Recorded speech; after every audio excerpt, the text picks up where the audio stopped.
Podcast, The Millionaire of the Diamonds. When we say transformational, we just gave in our company guest event, Jean-Philippe, Marie-Pierre, French and English. And that's going to be even my introduction for the guest events. Tonight you're going to be inspired, you're going to be motivated, but nothing is going to change until you transform. And transformational will require one little step at a time. Actually, we always talk about the 5 degrees, but honestly, it's like zero point 0.5 degrees at a time. And that compound effect, a little bit at a time, a little bit of a time, is what's going to change your life. So if you're motivated, keep getting motivated with YouTube, whatever you're watching. I watch a few right now. The latest one I watched that really touched me, I have to go get his name. I think he's Greek with his accent or something. I don't know if you saw him. He says, you are attached to places like your old home, or like in my case, I'm born in Italy and I have this very special attachment to Italy, and couldn't understand it until he explained it.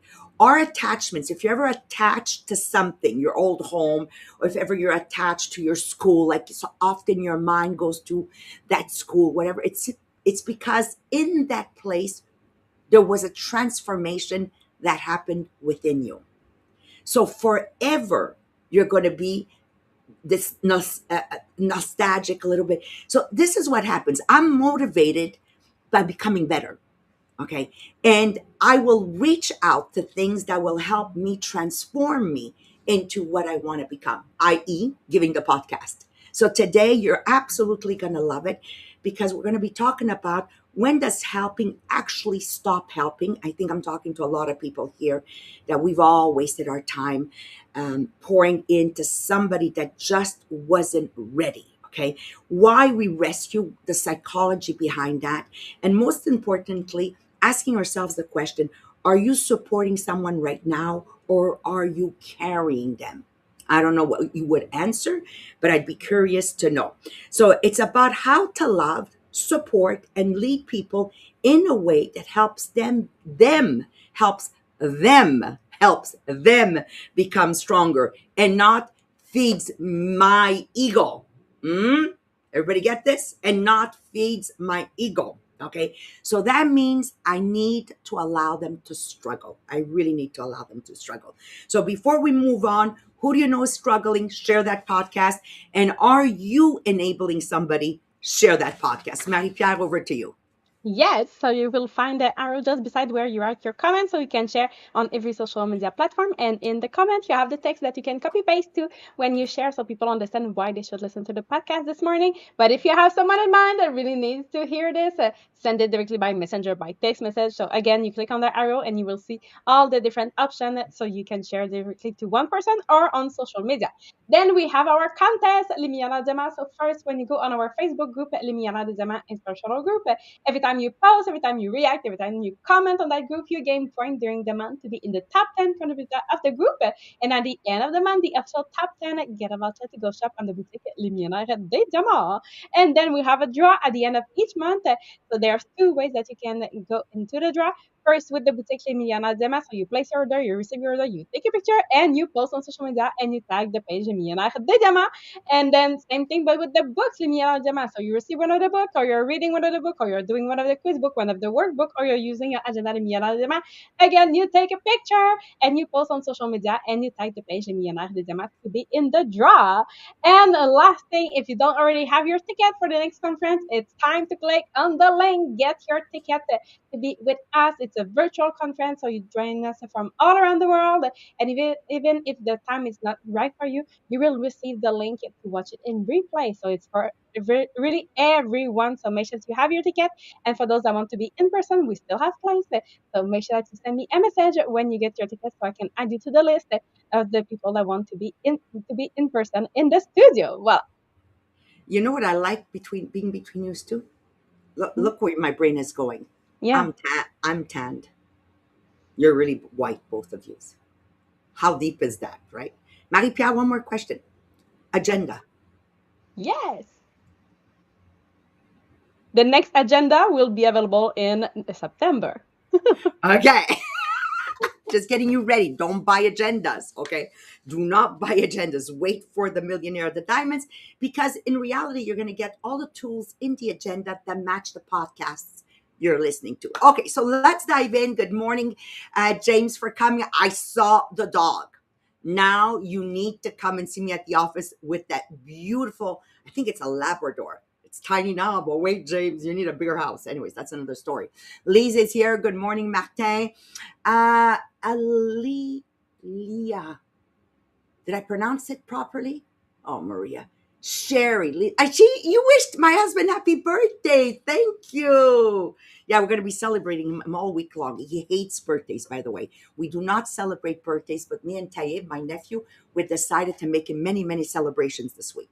That's another story. So let me start with this. Let me start with a question. Have you ever loved someone so much that you kept solving problems they needed to learn how to solve themselves? So for you listening, go in the chat and tell me. Okay, I think we're all going to say 1, 2, 3. Yes. Okay, because we think helping is always about loving them, right? We say, well, I love him. I love her. I'm going to help. We think, oh, I'll fix it. I'll pay for it. I'll make the call. I'll cover for them. I'll remind them again and again and again and again. I'll solve the problem. My God, I'm living that right now, my friends. Okay. You have no idea. Okay. But chapter 17 challenges us with a very uncomfortable possibility. What if some of the help we're giving is actually preventing the person we love from growing? Think of that for a second, because it's very difficult to hear. We'll be honest here, right? Especially when it comes to our children. Because when you love someone, watching them struggle really, really hurts. As a mom, there's anything we would give to remove their pain, remove their sickness, and just put it inside us so they don't hurt, they don't struggle, right? Your instinct is to jump in. You want to protect them. You want to make the pain disappear. But there's a huge difference between, this is where I want you to lean in if you're taking any notes. There's a huge difference between supporting someone and rescuing someone. And I went, oh my God. Okay. Supporting someone says, I believe you can do this, and I'm going to stand beside you. Whereas the other one says, I don't believe you can handle this, so I'm going to do it for you instead. I hope everybody's catching this very huge distinction. And what makes this so complicated is most of the times when we're rescuing someone, we're doing it with the best intention. For sure, we're doing it because we love them, but good intentions don't always create good results. And I see this in leadership all the time. I've done it. I've done it, wanting more. And you know what? We end up losing them. A lot of times you end up pulling them away from you, like pulling them. No, yeah, whatever. You know what I mean, okay? How many times have we chased the same person over and over? How many times have we solved someone's problem instead of teaching them how to solve it? How many times have we reminded another adult again and again about something that was their responsibility? See, here the magic word is adult. When they're children, yes, you jump in.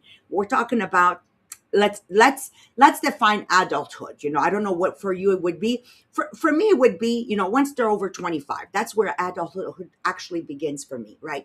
Once the frontal cortex, I don't know what it's called, is fully developed, right? How many times have we covered for somebody who didn't do what they said they were going to do? And here's the biggest one of all. Lean in if you're going to take another note. This is it. How many times have you wanted someone's success, I wrote down in big capital letters, more than they wanted it for themselves? There is a point where helping someone stops being leadership and starts becoming carrying, like carrying them through, and that never works. So I have a personal story where a very close family member of mine really struggled when a member of the family passed away. He was hurting, he was angry, he was blaming the world. His relationship with his father became very difficult. And my beloved sister, really wanted to help desperately. She kept trying. She was fixing things, she was protecting, actually gave him a place to live without paying, or exchanging it for work time. Anyways, nothing worked until he hit rock bottom and actually lived out of a car for a little bit more than 2 years.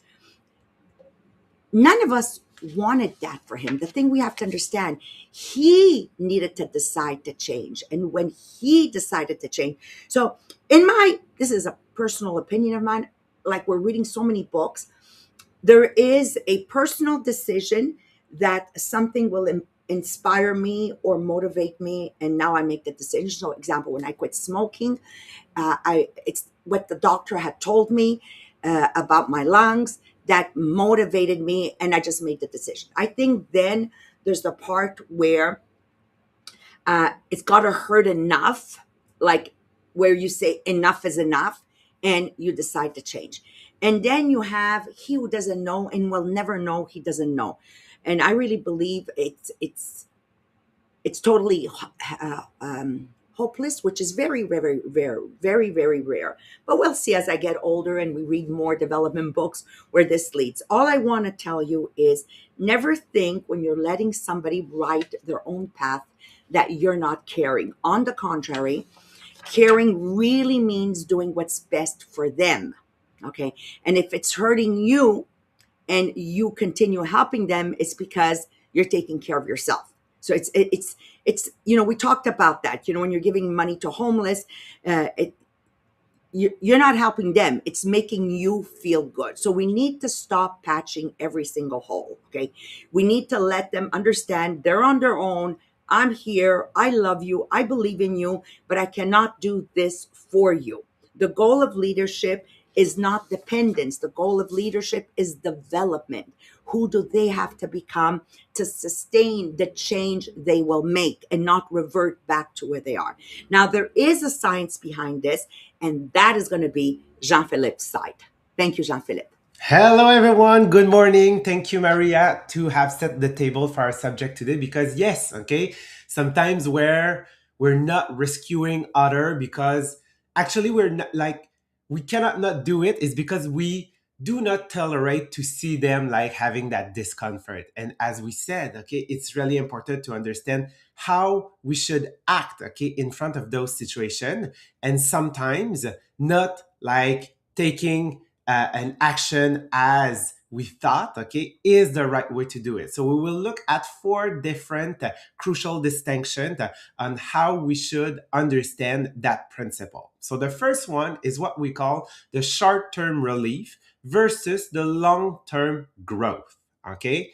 So rescuing somebody works like a drug, okay? So someone has a problem, you solve it, they feel better, so I feel better. Okay, so if you always act, okay, right away, the relief is immediate. It's rewarding. Okay, that's why we do it. But there is a trap here. Okay, so the short term relief prevents long term growth.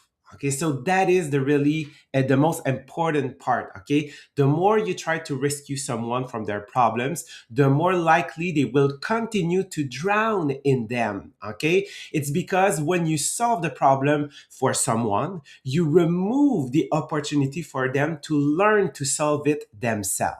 Okay, and sometimes it's not because they can't tolerate their discomfort, it's because we can't tolerate watching them struggle, especially as Maria said, like if you're a parent and you look at your kids. Okay, so this is an uncomfortable truth. Okay, watching someone you love suffer, okay, or being in pain. Okay, so you step in, you solve the problem, you rescue them, but unfortunately, okay, this is not like the right way because you do it for yourself and not really for them. So ask yourself, okay, am I helping this person solve the problem, or am I helping them avoid the problem? That is the question you need to ask yourself before you take any action, okay, to do something. Second element, okay, it's about like the consequences. So consequences are information. Consequences are feedback. So failure, disappointment, consequences, they provide feedback. Okay. So what they say, okay, what it's saying, okay, this situation is, okay, this approach isn't working. Try something else. This is what happens when you face an obstacle and you fail at something. But when we constantly eliminate the consequences because we act for them, okay, you remove the feedback that could inspire them, that could inspire to change. So one of the doctor, okay, from Harvard said, he said, let people learn from life. Don't shield them from the consequences of what they choose. And it did happen like to Mel Robin, like to her husband, okay, that actually was struggling with businesses, that was in a lot of debt and like a drinking problem, okay. And he asked, okay, like his husband asked like his brother to help him. And he say, I'm sorry, I'm not giving you this money, okay? Like, I'm not like will help you. You need to like look at and figure out yourself, okay? Like if your business is failing or if you go bankrupt, okay? Sometimes it may sound harsh, okay? It may sound even cruel, okay? But it is not, okay? It is their responsibility, okay? Because that lesson, that consequences, that failure will be the best teacher that they can have, okay? So the consequences are a gift. They are not a punishment. They're a gift on which you can learn something.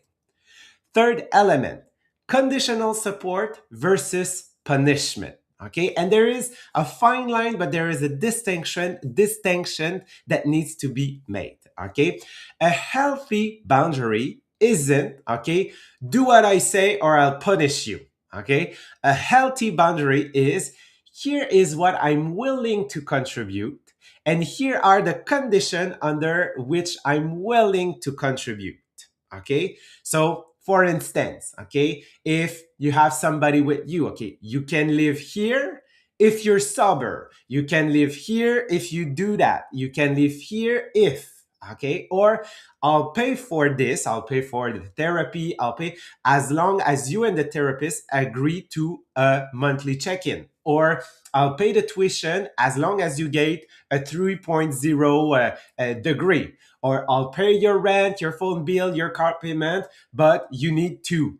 Okay. So those are conditions. Okay. They are not threats. They are not there like to say, like, I'm watching you. It's just like, I'm willing to do this, but I'm willing to do this under some condition. The hardest part is what happened when you don't agree to the condition, because if they refuse like to like agree to those conditions, unfortunately you will have to take back like let's say like that financial support or other things that you were contributing. Okay, so it's really important. Okay, you don't get to have somebody else fund your life and then have an attitude when they have an opinion about how you're using like the money. So if like you are establishing those rules right, okay, and you follow them and you explain them, okay, that is really what is like conditional support. And finally, last element is environments matter. Okay, environments matter. Okay, because it will be too easy to just say like, oh, just let them people struggle. This is not the lesson. Okay, here it's really about, okay, when somebody is, yes, having like harsh moment, hard time, okay, is what do you need? Okay, and how can I create an environment of healing? Okay, so rescuing somebody is doing the work for them. Creating an environment is making the work easier. So when you see somebody struggle, ask yourself, what are the obstacle, okay, that he faced that maybe he isn't like seeing, not resolving like all of the things for them, but see what can you take off out of their life, or what little action you can do to create an environment that will make their change easier. So ask yourself, what's around them? Okay, positive people. Do they have like, do they live like in a place that is good? Like, is it like the cleaning done. Okay, so who's around them? Okay, is it people that believe in them? What habit, okay, like are easy to adapt? Go to a walk, like having healthy meal, giving them like healthy meal, or what support system exists? Okay, do they like have a walking group, a therapy? So what are those things that sometimes you can just like put in place or take some obstacle out of their way? So actually what is happening is that you remove the unnecessary obstacle around the struggle, so that makes the environment much more easier for them. So those were the four elements that can really that help us understand how we can support somebody and not like being an handicap for them or like do the work for them. So now to help you reflect on which type of support you're offering to maybe people struggling around you, Marie-Pierre is there with our quiz this morning. Yes, thank you, Sabrina. So it's time for the quiz because the big question is what I'm doing helping this person become stronger or helping them avoid becoming stronger? Because the support and recruiting can really look very similar in the moment because both may involve time and or may involve generosity or may involve love, but they produce very different results. So the support say, yes, I believe that you can do this. I'm here beside you. And the rescue say, I don't think you can handle this. I'll take it from there. So we want to make sure that what is that kind of help that will leave this person more capable tomorrow than they are today. So you want to choose the answer that sounds most like what you would usually do. So it's A, B, or C this morning. So let's start with question number 1. So someone or your team is not doing what they are committed to do. So what do you do? A, I often do part of the work myself, so the result still happens. B, I coach them, clarify expectation, and let them own the action. Or C, I assume that they are not serious and stop supporting them altogether. Question number 2. When someone you love is upset, what do you do? A, I immediately try to make the feeling disappear. B, I listen and allow them to feel what they feel you without rushing to fix it. Or C, I distance myself because emotional conversation make me uncomfortable. Question number 3. You realize that you are putting more energy into someone's goal than they are by themselves. So what do? A, I keep pushing it because I know that what they are capable of. B, I step back and return responsibility for the goal to them. Or C, I become resentful and stop caring altogether. Question number 4. Now someone asks you for financial or practical help after repeatedly making the same choices. So what do? A, I usually help again because I feel guilty saying no. B, I decide clearly what I'm willing to contribute on under what condition. Or C, I refuse any help even if there is a responsible way to support them. And question number 5. When you have someone that you love that fails, what do you do? A, I often feel as though I failed too. Or B, I remind myself that their choices and outcome belong to them. Or C, I emotionally disconnect it so their failure cannot affect me. So did you get mostly A's, mostly B's, or mostly C's?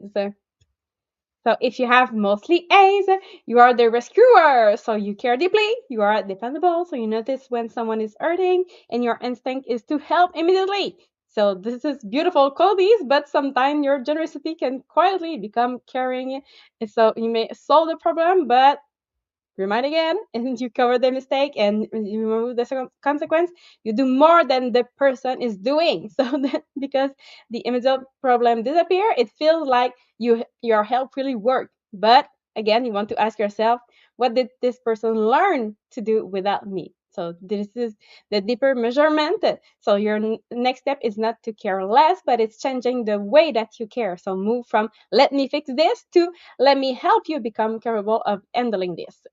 Now, if you have a mostly B, you are the empowering supporter, so you understand that balance. So you care without taking over. So you listen, you teach, encourage, and provide resources, and you set boundaries. And when someone is capable of carrying the responsibility, you allow them to carry it. So you understand that struggle is not always evidence that support has failed, but sometimes that struggle is part of growth. So continue asking yourself, does my support really leave that person stronger and more independent? And if you have mostly C's, now you are the distant protector. So you understand that people need to take responsibility for their own life. That's important. But sometimes in trying not to enable people, you may move too far toward detachment. So support is not the same as rescue, and those boundaries do not require coldness. So someone can own their problem and still need encouragement, and listening ear, information, training, resources, a safe environment, someone who believes in them. So the opportunity is to remain connected without becoming responsible for the outcome. So that LT support says, I won't carry this for you, but you don't have to believe that you are alone. So now one thing that can help you take the good decision on how to bring the help is to do two columns when you have to analyze. So when you think about one person that you really want to help, so maybe it's your spouse, maybe it's one of your adult child, a friend, a colleague, someone on your team.